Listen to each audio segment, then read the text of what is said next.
বাংলায় হবে না দর্শকদের ঠিকানা আমার সোনার বাংলা দর্শকদের ঠাই না।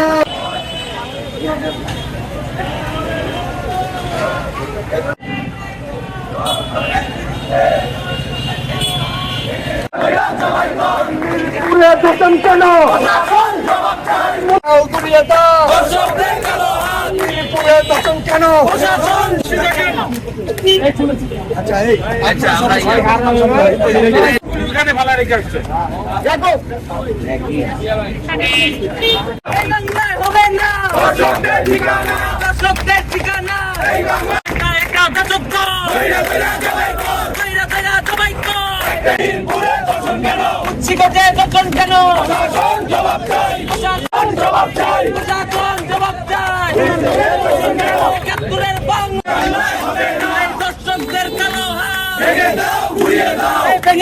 আপনারা জানেন এই বাংলায় যতগুলো দর্শন হয়েছে আমাদের মুন্সিগঞ্জের মানুষ সবসময় আগায় থাকছে এবং দর্শনের বিরুদ্ধে কঠোর অবস্থান নিছে। আমাদের ফ্যাসিস্ট হাসিনার আমল থেকে শুরু করে যতগুলা দর্শন অবশ্যই এবং এই 10 দিনের মধ্যে যদি আমাদের এই দাবি